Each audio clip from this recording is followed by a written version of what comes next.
Hey everybody, I'm Ryan Doyle, this is the Verdigris Table, and I am here to help you up your Dungeon Master game by making videos like this one and Dungeon Master tools that I'm putting on the DM's Guild.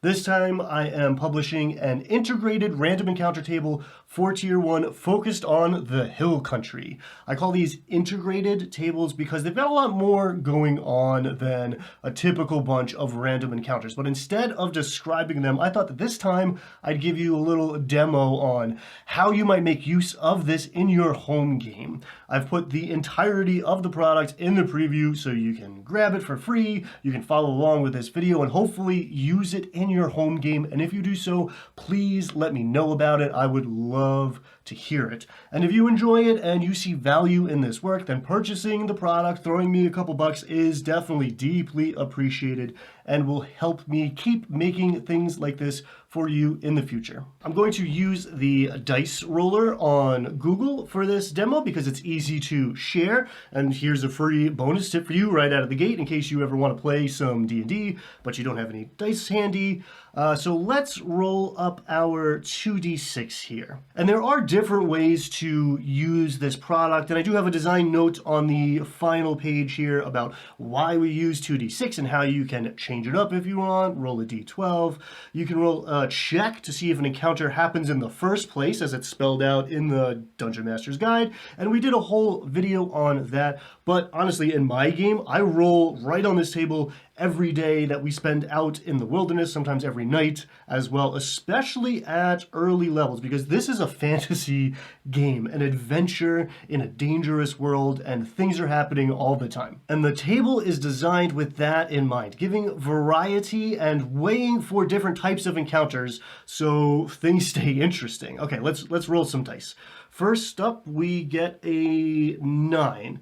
So the first page has the table itself, all in one place, clean, no graphics, easy to reference, easy to print it out if you wanted to do it that way. And this is a kind of nested table. So the second column is telling us when we roll a second die, if we roll a second die, and what that second die would be. So with a 9, we're going to go reaching for a d4, and we get a 3. So we get a result of an abandoned platinum mine with 1d12 platinum pieces worth of ore to be discovered inside. Do we want to put that behind some sort of skill check? Maybe, yeah. And I would get descriptive with the dark opening in the side of a hill, cool subterranean air rising out of it, gently swaying the plant overgrowth and maybe the spider webs growing across the opening. So the players get to choose if they investigate this place or not, determining if they get the reward or not. I would actually go looking for ways to plug this in with different character abilities that could, feed into this well. Something like a dwarf's stone cutting, or maybe someone's got a proficiency with mason's tools. Any of those like neglected corners of the character sheet, I would try to use here and maybe up the reward, right? Maybe we go for 2d12 here or whatever. And obviously, you can roll to find out how much platinum there is, or you can just choose a number. You're the dungeon master. This is your game. And hey, maybe you don't want to hand your level 1 characters 10 platinum pieces because it'll screw up your economy, or maybe you want something easily divided by the number of party members. Go for it. Now, if this is the player's first experience with a table like mine here, they're going to be pleasantly surprised when a random encounter isn't just something like 1d6. Goblins roll initiative, right? It's actually paying out in platinum. This is an adventure. There is a chance our heroes are going to discover some cool stuff there out there in the wilds where they least expected it.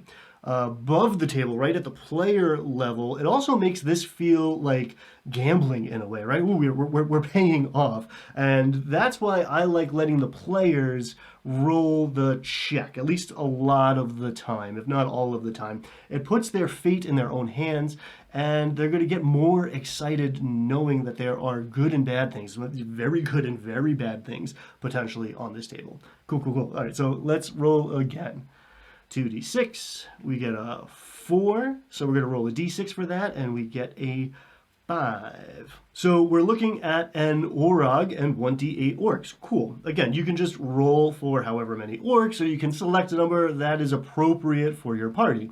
This is actually built to span from levels 1 through level 4. So if you've got a party of 3 level 1 players, or you've got a party of 6 level 4s, you might want to tailor the results of this accordingly. That being said, you should know that I am not very overly concerned about encounter balance in this table.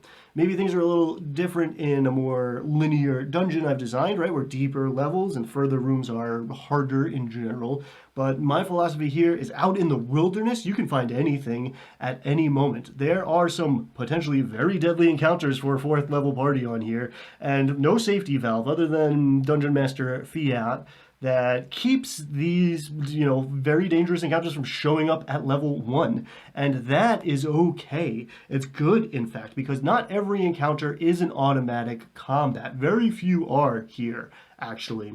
And that's where the other, 7 or 8 pages come into play here. You can use the table alone like we did for the mine, especially if you enjoy a lot of improv at the table and you just need a little nugget of inspiration to get you started. And even with the table alone, you're getting more than your, usual entries. Here's the Orog's name, Jakuk, and the name of the clan, the Skull Takers. So no need to go hunting for a list or a name generator, but if we want to go into the meat of the product here, we not only get some cool art that might inspire us, but look, we get a lot of information about these orcs. Under Jakuk's leadership, these orcs have taken over this entire area in part because they've allied themselves with an Etten who has a pet death dog, and they have their own entry.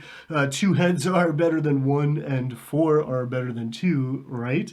There's also an Eye of Grumpsh, who's the spiritual leader, second in command, and has designs on taking over herself. I've made a lot of effort to make sure that this isn't just fluffy backstory, but useful information that can make an impact on the game. Now, I can't tell you if your players are actually going to engage with this, but there are power dynamics and intrigue within this faction that they could use to their advantage, and a roster of enemies who can show up if we want a war. For this particular entry, we find out that Jakuk is leading these orcs on a hunt for a knight that's been spotted nearby. He knows he's got to keep his people occupied, and this is a great way to do it. Attacking the party would also potentially be a great way to do that, though this single target, this knight that they're hunting, is probably less risky, and the Orog is smart.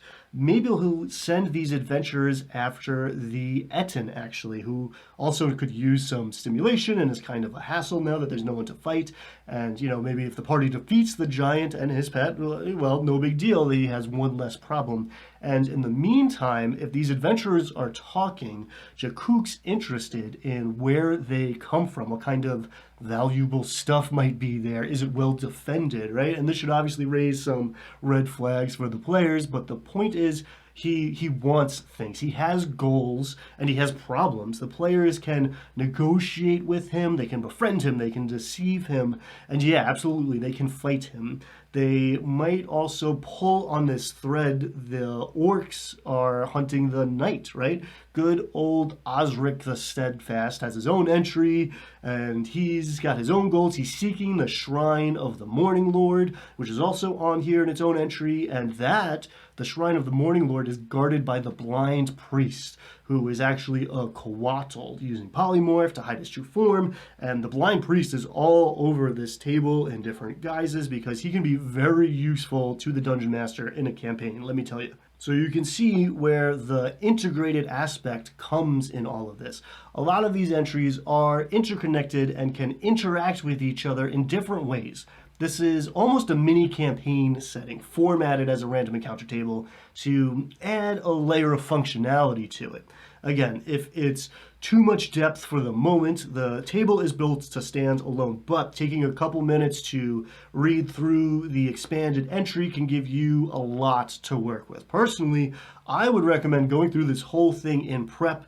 especially if I know the players are heading this way. That way I'm going to be more ready to adapt on the fly and give the players more choices in how they interact with things. And I would take the opportunity to make any changes I wanted to make these encounters a better fit for my style and my game world. If you've got a cleric or a paladin in the party, or any character with an association to some deity, an acolyte background, whatever, the Shrine of the Morning Lord is very easily changed, adjusted to fit their god. And will that mess with my, light and shadow, fertility god motifs here? Well, yeah, maybe, but the players will never know, and I'm giving you permission, so go for it.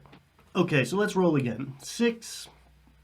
So we roll a d10 and 5. So for this table, 6 is my nod to your more typical wilderness encounter tables, but with a little added wrinkle of interest to each entry. So here we get a brown bear, but she's got 1d4 cubs with her, and we're going to use the black bear stat block for the cubs. Now, these entries go a little less in depth than some of their lower probability, more complex counterparts, but if we go down to 6, we get what I think is some nice descriptive detail about springtime in the hill country and all the babies running around. And if it's perpetually winter in your world or something, no problem, adjust to taste. Or maybe the residual influence of the cult of the Morning Lord is affecting this region specifically. But if there is no sense of season in your campaign yet, this can be a nice little detail to anchor the reality of your world just a little bit more and create a kind of timestamp to reference later. So our 6 here, we get the little nugget of additional information that we spot a baby bear alone first. Now, a lot of players are going to know that this is a flashing danger signal, but maybe you've got that one character who is always trying to adopt a new pet or whatever, right? So maybe they all back away slowly and give this encounter a wide berth, or maybe they approach the cuteness, and now here comes Mama Bear, and she's not happy. The players have options, and their choices make a difference. Now, typically, I won't have a beast insta-attack and fight to the death if they have the option to get away at like half health, or maybe 25% of their max health. But while defending their young, I will definitely make an exception to that. All right, so that's 3 encounters. Maybe it took us 3 days of traveling through the hill country to get to our destination, the next town, the dungeon, or maybe that was, morning and afternoon, and then the night time of one adventuring day. It's up to you how you want to use this. Less is more sometimes, but more is often more as well. Do we want to do another one? I'm feeling good. Let's roll another one. All right, 9 again. So we rolled that d4, and okay. Well, yeah. Okay. Well, all right. You know what? This is definitely something that can happen. So maybe it is a good example. It's unlikely to happen on the 4th roll, but it's always possible that we get the same results again. So we can do a couple of things here. One, we can simply roll again, or we can just pick something else, be it under 9 or just anywhere on this table. That's always an option, by the way. If you fall in love with the idea of the players meeting the hill giant, right, with the fragile teenager ego vibes, or the dwarf noble maybe who will flirt with the party as she cheats at the dice game she just taught them, you can always make that happen. You can fudge a roll behind the screen, or you can just say that's what's waiting over in the next hill. You're the dungeon master. But okay, let's stick with the dice here, and maybe it makes sense that we're back at this platinum mine again, right? Maybe we're on our way back from the dungeon now, or the town, and this is a known landmark on the map and a safe place to take a rest. Or maybe something has moved in. Maybe it's not a safe place anymore. Something lives here since we were here last time and we opened it up. Or, maybe the fact that we're back here means that the party got turned around somehow, right? That they just made a big loop. They're lost. They lost a day of traveling or however many days of traveling, and they're back where they started. Of course, this could also be just a different platinum mine, a different location. And hey, we've got more platinum pieces in our pockets now. Great. No one's really going to complain about that repeat. And this right here is part of the reason I really love random tables and didn't just like package this as a one-shot. Interpreting these unexpected results can generate some interesting ideas that we maybe wouldn't have had otherwise. And I'm not saying I don't like more linear adventures sometimes. In fact, I've got a one-shot on deck that will fit pretty nicely into this hill country setting, so stay tuned. I'm just saying that the sweet spot, for me at least, is the combination of the two. Taking an adventure like my next thing, or grabbing something from Phandalin or wherever, and setting it inside of an open world sandbox like this gets us the best of both worlds. It's the good stuff for me. It makes things feel wide open, and it gives the players a ton of freedom to go in different directions while still giving them some direction. By the way, at the end of this, I've got quests that you can attach to any given NPC or just put on a job board back in your starting town, plus a rumor table as well to generate leads and to bring this all closer to your more typical linear adventure path. And a lot of these entries and interactions are built to generate emergent goals for the player characters as well. So there are plenty of hooks here. Okay, one more. I'm having fun. Let's do another one. One more time. 5. All right, so for a 5, we're going to roll another d4, and that's a 4. Okay, strong winds. So disadvantage on ranged attacks, so arrows and even spells are getting like pushed around, and it's harder to hit the target. Plus flyers are grounded, which, okay, in tier 1, maybe none of our characters are flying yet, but there are several kinds of enemy types on the wing in these parts. And we get a little more in the breakdown, including the page in the Dungeon Master's Guide that goes more into this effect. I try to include page numbers where I think it will be helpful. I'm not trying to drown you in references, but I put like all the Monster Manual stat block pages referenced. And here, like where we get something we might not see every game night. So we're getting disadvantage on perception checks that rely on hearing, etc. And we want all these effects to actually have an impact, right, on the game. So we're going to roll for an additional encounter with this one. Fun. Again, we can just pick something, right? Maybe we want to run these peritons because they're flyers and they're terrifying. And maybe we've folded their lore into this story that we're telling. There's a lot of like sticky hooks that we could attach these peritons to. I've done some of that work for you. Or maybe we just roll again like we've been doing. I've got a little design note here saying roll again is also always an option. You want to spice up any encounter, combine it with another one, and see how they might like interact, how they might connect. Okay, so let's roll to see what other encounter we get. Okay, so 7 is the most likely result, right? And I'm not sure, but I'm going to guess that these entries are also going to be the most polarizing for some people. At some games, the players might eat this up, and at others, it might be a little uncomfortable at first. But these role-play prompts are built to get us a little more character development out of our heroes, and maybe to achieve that, like, holy grail of being a dungeon master, getting the players to have an in-character conversation while you just sit back and rest your voice and enjoy, maybe take some notes. If these are absolutely not appealing to you, sure, you can treat 7 as the null result, right? Nothing happens on this adventuring day out in our world of high fantasy, yawn, but I definitely encourage you to try these at least a few times and see how the players respond. Okay, let's see. So we get a 3. What is your character worried about? That can actually make sense here. The winds are going crazy. Maybe we feel like we're going to get blown off of a ledge and fall off of a hillside here, and that triggers some other anxieties. In the description and the breakdown, I suggest that this is actually coming in the form of a dream, and actually that could work too. Maybe we're talking about a long rest in the midst of these howling winds, and that triggers disturbed sleep with anxious dreams, and our characters' worries come bubbling up from their subconscious, and maybe they wake up and talk about their worries with whoever is awake, keeping watch. I've got a little design note here too that says I don't have any is also an option to most of these questions. You know, this is D&D after all. Maybe we're an edgy badass who worries about nothing.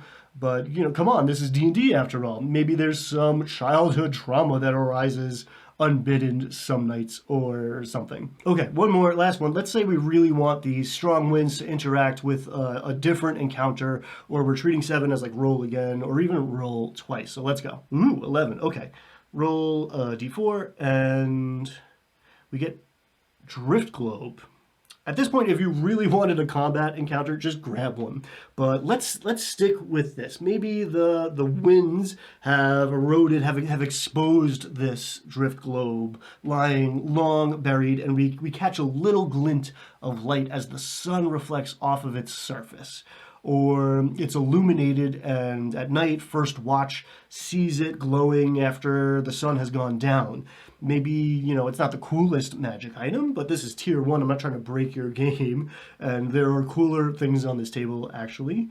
Sorry, not sorry. But hey, free drift globes. I love random encounters, right, as a player, and there is more to explore here. It's not just like a here you go, as the Morning Lord's symbol is etched onto this.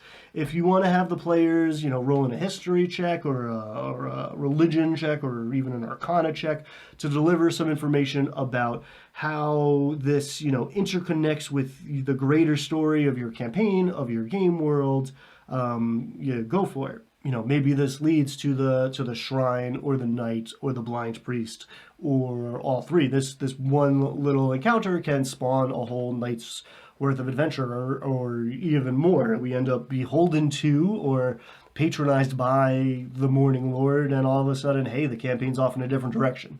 All right, I could do this all day. I love this stuff, but let's leave it at that. I feel like that was a pretty good demonstration. I hope this was enjoyable for you and you got some inspiration on how you could use this at your table. Check out the full preview on the DMs Guild, and the links to my other stuff are up there as well. Subscribe to this channel while you're at it so you don't miss the next project, which I'm really excited about. Thank you so much for watching. Get out there, have fun, roll high, be kind to yourself, be kind to each other, and I hope I see you next time. Thanks again. Bye.